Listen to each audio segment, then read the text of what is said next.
As I wrap this up, no, tatawagin ko muna yung mga brothers kong gwapo. Bro, bro, meron ba tayong, ayan, thank you. Sige, yung ating, ayan, kumot, matutulog lang kami dito for 5 minutes, okay lang? 11 pa lang maaga pa. Oh. Bigyan nyo ng mic tong dalawang gwapo na to. 5 minutes. Dito tayo. Natutulog tayo. Ayan, matutulog kami. Oh, brothers, dahil sinamahan nyo na ako, dadapa rin kayo. Okay. Ayan, dapa tayo mga brothers. Oh, so si Jovi ang ating sound provider. Bro. Say ka, hi. Ayaw. Hey. Ayan, gwapo. Hello po. Asawa ni Sis Josh. Itong isa sa katabi ko, si Bro Dek from anong ministry? Security Ministry, no? Kasama natin sa mga singles, no? Oh, mga brothers, madali ba itong ginagawa natin? Yan. Oh, madali ba itong ginagawa natin? Mahirap. Mahirap. Pasensya na sisters yung sapi namin, para lang di kami pagalitan ng misis namin ni Bro Jovi. Kasi mahirap maglaba Kahit kami naman yung maglalaba talaga. No? Anyways, no? Oh brother, dahil nakadapa tayo dito, mahirap to anong naalala mo pag nakadapa ka? Meron ka bang dating kinadapaan bukod sa pagmamahal mo kay Sis Josh? Ano naisip mo?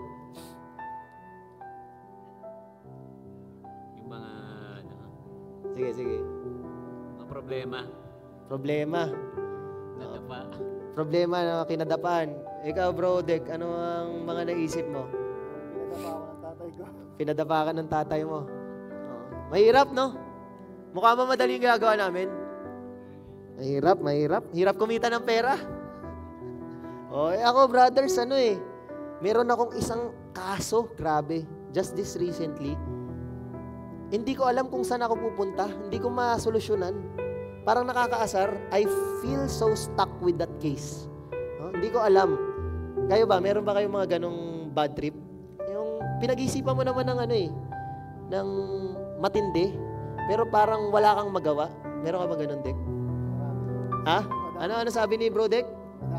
Madami daw. Ikaw, bro, Madami rin. Madami din, no? Yung mga negosyo, magkita.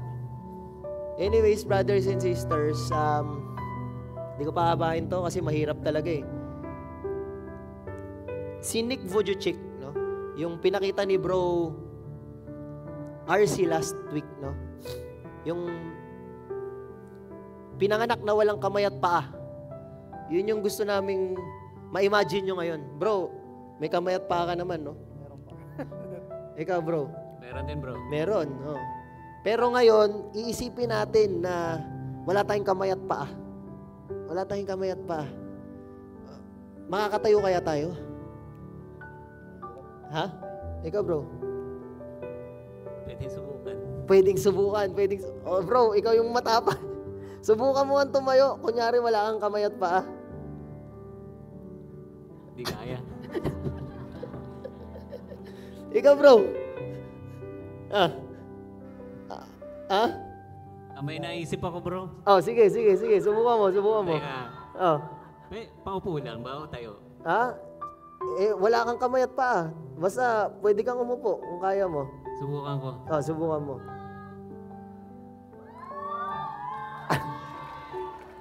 Okay, sige bro, thank you. Thank you, Bro Jovi.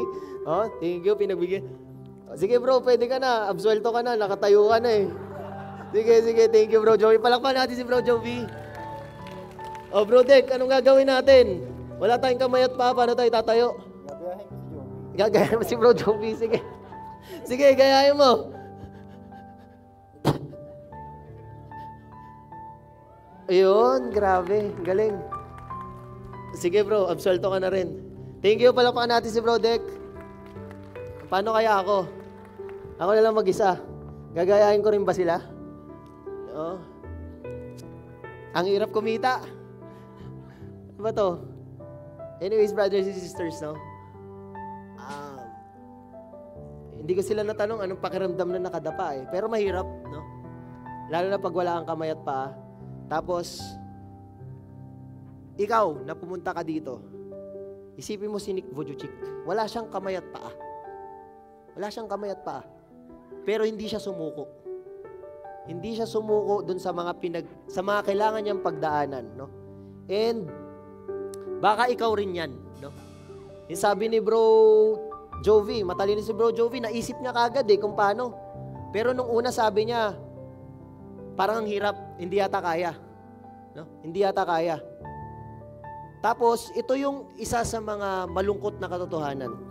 Sometimes, wala na akong kasama. Nakakatakot. Paano na ako? Paano ako makakaligtas dito? Paano ako makakatayo? Wala na yatang sasama sa akin. Diba? Si Nick Vujicic, gagayahin ko lang siya. Ganito siya tumayo. Ginamit niya yung kanyang ulo. Gumanon siya. Pero mas magaling siya sa akin.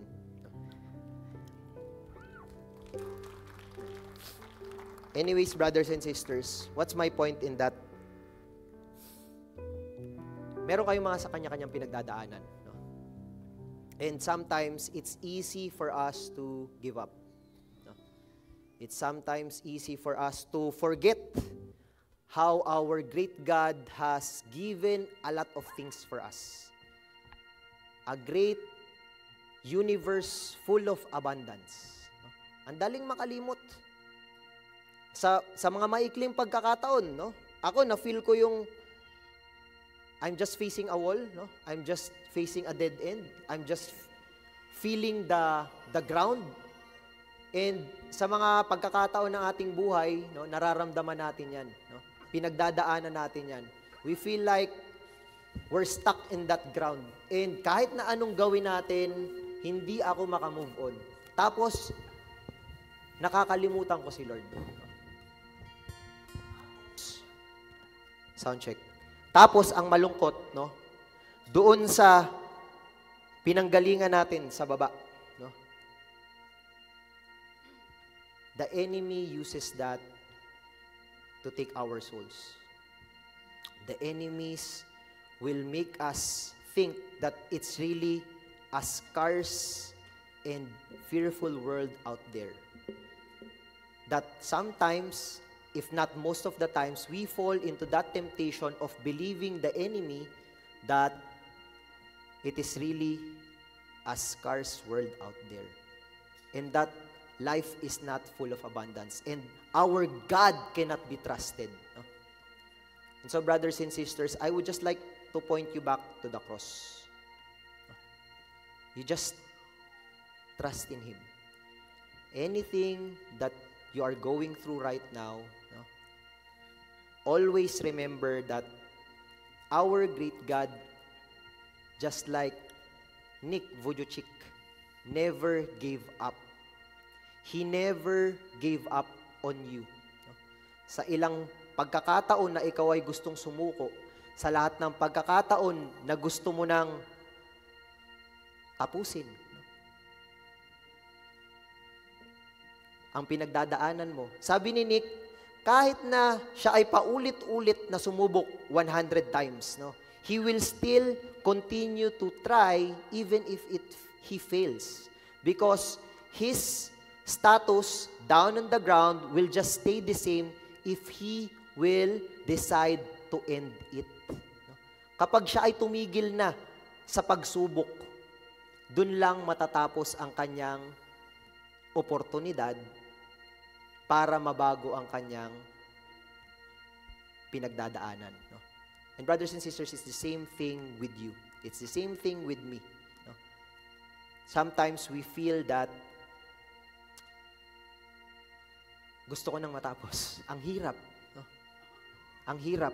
But again, our Lord Jesus Christ did not give up on us. He is not giving up on us. Yung mga paborito nating kasalanan, yung kahinaan natin, yung kailangan nating ihingi ng tawad, He will always meet you where you are.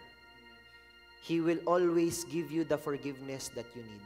He will give you always the abundance that you are looking for. He will always give you the forgiveness and mercy that you need to feel in your heart.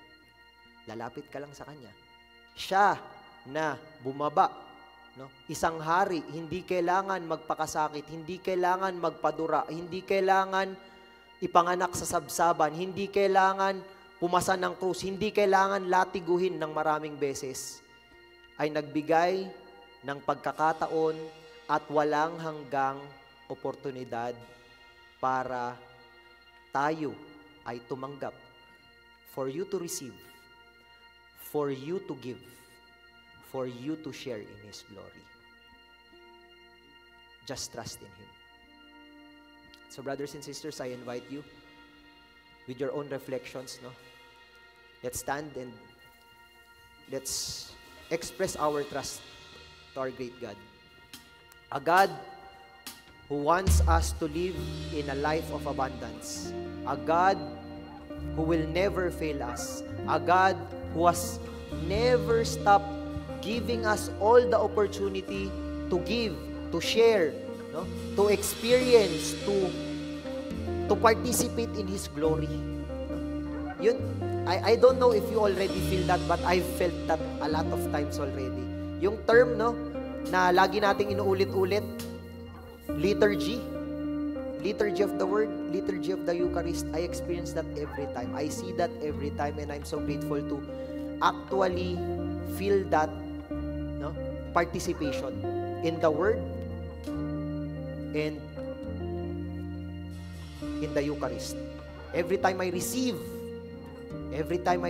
Him, the body of God, of our Lord Jesus Christ in the Eucharist, I am able to give.